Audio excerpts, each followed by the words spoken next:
ನಮಸ್ಕಾರ ಸ್ನೇಹಿತರೆ, ಸ್ನೇಹ ಲೋಕ ಕೆಕೆ ಚಾನಲ್ಗೆ ನಿಮ್ಮೆಲ್ಲರಿಗೂ ಸ್ವಾಗತ. ಸ್ನೇಹಿತರೆ, ಕಳಸಕ್ಕೆ ವಿಶೇಷವಾದ ಮಹತ್ವವಿದೆ. ಕಳಸವನ್ನು ಸ್ಥಾಪನೆ ಮಾಡಿ ಕಳಸದಲ್ಲಿ ದೇವರನ್ನು ಆವಾಹನೆ ಮಾಡಿ ಪೂಜಿಸುವ ಪದ್ಧತಿ ನಮ್ಮ ಹಿಂದೂ ಧರ್ಮದಲ್ಲಿದೆ. ಅದರಂತೆಯೇ ವರಮಹಾಲಕ್ಷ್ಮಿ ಹಬ್ಬದ ದಿನದಂದು ಕಳಸವನ್ನು ಸ್ಥಾಪನೆ ಮಾಡಿ ಕಳಸವನ್ನು ಶೃಂಗಾರ ಮಾಡಿ ಕಳಸದಲ್ಲಿ ಲಕ್ಷ್ಮಿಯನ್ನು ಆವಾಹನೆ ಮಾಡಿ ಪೂಜಿಸುತ್ತೇವೆ. ಕಳಸವನ್ನು ಸ್ಥಾಪನೆ ಮಾಡುವಾಗ ಕಳಸದ ಬಿಂದಿಗೆಯ ಒಳಗೆ ಮಂಗಳಕರವಾದ ದ್ರವ್ಯವನ್ನು ಅಂದರೆ ಮಂಗಳಕರವಾದ ವಸ್ತುಗಳನ್ನು ಹಾಕಿ ಕಳಸವನ್ನು ಸ್ಥಾಪನೆ ಮಾಡುತ್ತೇವೆ. ಹಾಗಾದರೆ ವರಮಹಾಲಕ್ಷ್ಮಿ ಹಬ್ಬದ ದಿನದಂದು ಕಳಸವನ್ನು ಯಾವ ರೀತಿ ಸ್ಥಾಪನೆ ಮಾಡಬೇಕು, ಕಳಸಕ್ಕೆ ಯಾವ ವಸ್ತುಗಳನ್ನು ಹಾಕಬೇಕು, ಯಾವ ಮಂಗಳಕರವಾದ ವಸ್ತುಗಳನ್ನು ಕಳಸಕ್ಕೆ ಹಾಕಿದರೆ ಶ್ರೇಷ್ಠ, ಈ ಎಲ್ಲ ಮಾಹಿತಿಯನ್ನು ಇವತ್ತಿನ ಈ ವಿಡಿಯೋದಲ್ಲಿ ತಿಳಿಯೋಣ ಸ್ನೇಹಿತರೆ. ಅದಕ್ಕಿಂತ ಮುಂಚೆ ನೀವು ಇನ್ನೂ ನನ್ನ ಚಾನಲ್ನ ಸಬ್ಸ್ಕ್ರೈಬ್ ಮಾಡ್ಕೊಂಡಿಲ್ಲ ಅಂದರೆ ದಯವಿಟ್ಟು ಸಬ್ಸ್ಕ್ರೈಬ್ ಮಾಡ್ಕೊಳ್ಳಿ, ತಪ್ಪದೆ ಬೆಲ್ಲೈಕನನ್ನು ಕೂಡ ಕ್ಲಿಕ್ ಮಾಡಿ. ಶ್ರಾವಣ ಮಾಸದ 2ನೇ ಶುಕ್ರವಾರದಂದು ಅಥವಾ ಹುಣ್ಣಿಮೆಗೆ ಮೊದಲು ಬರುವ ಶುಕ್ರವಾರದಂದು ವರಮಹಾಲಕ್ಷ್ಮಿ ವ್ರತವನ್ನು ಆಚರಿಸಲಾಗುತ್ತದೆ. ವರಮಹಾಲಕ್ಷ್ಮಿ ಹಬ್ಬದ ದಿನದಂದು ಅಷ್ಟ ಐಶ್ವರ್ಯ ಪ್ರಾಪ್ತಿಗಾಗಿ, ಆರೋಗ್ಯ ಭಾಗ್ಯಕ್ಕಾಗಿ ಲಕ್ಷ್ಮಿಯನ್ನು ಮನೆಯಲ್ಲಿ ಪೂಜಿಸಲಾಗುತ್ತದೆ. ಕಳಸವನ್ನು ಸ್ಥಾಪನೆ ಮಾಡಿ ಕಳಸದಲ್ಲಿ ಲಕ್ಷ್ಮಿಯನ್ನು ಆವಾಹನೆ ಮಾಡಿ ಭಕ್ತರು ಭಕ್ತಿಯಿಂದ ಪೂಜೆ ಮಾಡುತ್ತಾರೆ. ಕೆಲವರು ಕಳಸವನ್ನು ಸ್ಥಾಪನೆ ಮಾಡಿ ಪೂಜೆ ಮಾಡುತ್ತಾರೆ, ಇನ್ನು ಕೆಲವರು ಲಕ್ಷ್ಮಿಯ ಫೋಟೋವನ್ನು ಸ್ಥಾಪನೆ ಮಾಡಿ ಫೋಟೋಗೆ ಪೂಜೆ ಮಾಡುತ್ತಾರೆ.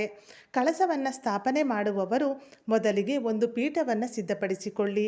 ಪೀಠದ ಮೇಲೆ ಲಕ್ಷ್ಮಿಯ ಫೋಟೋವನ್ನು ಸ್ಥಾಪನೆ ಮಾಡಿ. ಲಕ್ಷ್ಮಿಯ ಫೋಟೋ ಇಲ್ಲ ಅಂದರೆ ಪರವಾಗಿಲ್ಲ, ಕಳಸದಲ್ಲೇ ನೀವು ಲಕ್ಷ್ಮಿಯನ್ನು ಆವಾಹನೆ ಮಾಡಿ ಪೂಜೆ ಮಾಡೋದ್ರಿಂದ ಫೋಟೋ ಇಲ್ಲ ಅಂದರೆ ಪರವಾಗಿಲ್ಲ, ಕಳಸಕ್ಕೆ ನೀವು ಪೂಜೆಯನ್ನು ಮಾಡಬಹುದು. ಫೋಟೋ ಇದ್ದರೆ ಫೋಟೋವನ್ನು ಸ್ಥಾಪನೆ ಮಾಡಿ ಫೋಟೋಗೆ ಅರಿಶಿನ ಕುಂಕುಮದಿಂದ ಅಲಂಕಾರ ಮಾಡಿ ಹೂಗಳನ್ನು ಅರ್ಪಿಸಿ. ನಂತರ ಲಕ್ಷ್ಮಿಯ ಫೋಟೋದ ಮುಂಭಾಗದಲ್ಲಿ ಕಳಸವನ್ನು ಸ್ಥಾಪನೆ ಮಾಡಬೇಕು. ಕಳಸವನ್ನು ಸ್ಥಾಪನೆ ಮಾಡಲು ಪೀಠದ ಮೇಲೆ ಒಂದು ತಟ್ಟೆಯನ್ನು ಇಡಿ.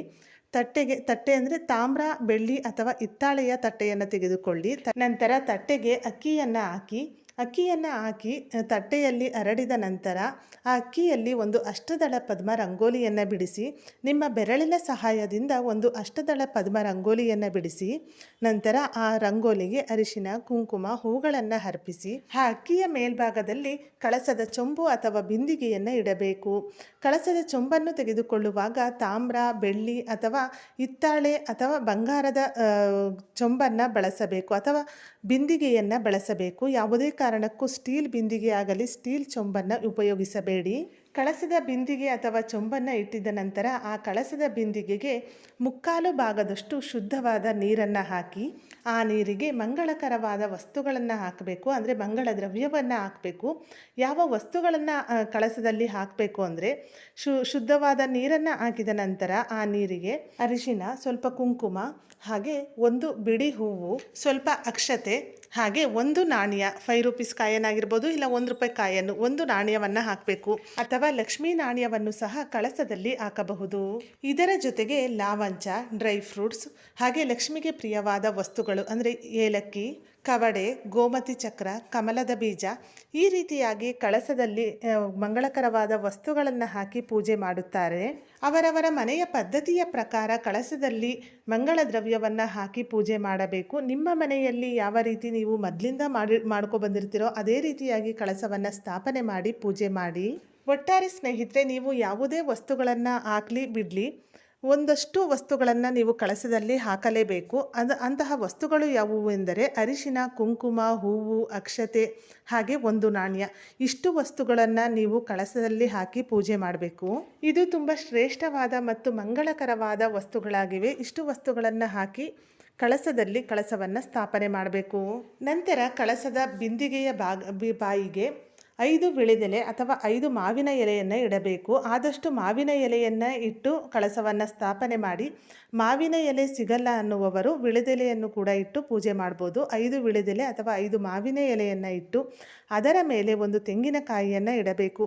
ತೆಂಗಿನಕಾಯಿಗೆ ಅರಿಶಿನವನ್ನು ಹಚ್ಚಿ ಅದಕ್ಕೆ ತಿಲಕವನ್ನು ಇಟ್ಟು ಆ ವಿಳೆದೆಲೆಯ ಮೇಲ್ಭಾಗದಲ್ಲಿ ಒಂದು ತೆಂಗಿನಕಾಯಿ ಜುಟ್ಟು ಮೇಲ್ಬರುವ ಹಾಗೆ ಆ ತೆಂಗಿನಕಾಯಿಯನ್ನು ಇಟ್ಟು ನಂತರ ನಿಮ್ಮ ಮನೆಯಲ್ಲಿ ಲಕ್ಷ್ಮಿಯ ಮುಖವಾಡವಿದ್ದರೆ ಆ ತೆಂಗಿನಕಾಯಿಗೆ ಜೋಡಿಸಿ. ಮುಖವಾಡ ಇಲ್ಲ ಎನ್ನುವವರು ಕಳಸಕ್ಕೆ ಪೂಜೆ ಮಾಡಿದರೆ ಸಾಕು. ಅದು ತುಂಬ ಶ್ರೇಷ್ಠವಾದದ್ದು. ಕಳಸಕ್ಕೆ ನೀವು ಲಕ್ಷ್ಮಿಯನ್ನು ಆವಾಹನೆ ಮಾಡೋದ್ರಿಂದ ಮುಖವಾಡವಿದ್ದರೆ ನೀವು ಜೋಡಿಸಿ, ಇಲ್ಲ ಅಂದರೆ ಪರವಾಗಿಲ್ಲ. ಹಾಗೆ ಕಳಸದ ಬಿಂದಿಗೆಗೆ ಅರಿಶಿನ ಕುಂಕುಮವನ್ನು ಅರ್ಪಿಸಿ ಹೂಗಳಿಂದ ಅಲಂಕಾರ ಮಾಡಿ ಕಳಸದ ಕುತ್ತಿಗೆಯ ಭಾಗಕ್ಕೆ ಅರಿಶಿಣದ ಕೊಂಬಿನಿಂದ ಮಾಡಿರುವ ಮಾಂಗಲ್ಯವನ್ನು ಕಟ್ಟಿ, ಇಲ್ಲ ನಿಮ್ಮ ಮನೆಯಲ್ಲಿ ಚಿನ್ನದ ಮಾಂಗಲ್ಯವಿದ್ದರೆ ಚಿನ್ನದ ಮಾಂಗಲ್ಯವನ್ನು ನೀವು ಕಳಸಕ್ಕೆ ಅರ್ಪಿಸಬಹುದು. ಹಾಗೆ ಸೀರೆಯನ್ನು ಉಡಿಸುವುದಾದರೆ ಸೀರೆಯನ್ನು ಕಳಸಕ್ಕೆ ಉಡಿಸಿ, ಇಲ್ಲಾಂದರೆ ಒಂದು ತಟ್ಟೆಯಲ್ಲಿ ಸೀರೆಯನ್ನು ಇಟ್ಟು ಲಕ್ಷ್ಮಿಯ ಕಳಸದ ಮುಂಭಾಗದಲ್ಲಿ ಇಟ್ಟು ಕೂಡ ಪೂಜೆಯನ್ನು ಮಾಡಬಹುದು. ಈ ರೀತಿಯಾಗಿ ವರಮಹಾಲಕ್ಷ್ಮಿ ಹಬ್ಬದ ದಿನದಂದು ವ್ರತವನ್ನು ಆಚರಿಸುವವರು ಲಕ್ಷ್ಮಿಯ ಕಳಸವನ್ನು ಸ್ಥಾಪನೆ ಮಾಡಿ ಭಕ್ತಿಯಿಂದ ಲಕ್ಷ್ಮಿಯನ್ನು ಪೂಜಿಸುತ್ತಾರೆ. ಸ್ನೇಹಿತರೆ, ಇವತ್ತಿನ ಈ ವಿಡಿಯೋ ನಿಮಗೆ ಇಷ್ಟವಾದಲ್ಲಿ ವಿಡಿಯೋನ ಲೈಕ್ ಮಾಡಿ, ಹಾಗೆ ನಿಮ್ಮ ಫ್ರೆಂಡ್ಸ್ ಆ್ಯಂಡ್ ಫ್ಯಾಮಿಲಿಗೂ ಈ ವಿಡಿಯೋವನ್ನು ಶೇರ್ ಮಾಡಿ. ಇದೇ ಥರದ ಮತ್ತಷ್ಟು ಮಾಹಿತಿಗಾಗಿ ಸ್ನೇಹಲೋಕ KK ಚಾನಲ್ನ ಸಬ್ಸ್ಕ್ರೈಬ್ ಮಾಡಿಕೊಂಡು ಸಪೋರ್ಟ್ ಮಾಡಿ. ಕೊನೆ ತನಕ ವಿಡಿಯೋ ನೋಡಿದ ಎಲ್ಲರಿಗೂ ಧನ್ಯವಾದಗಳು. ಸರ್ವೇ ಜನ ಸುಖಿನೋ ಭವಂತು.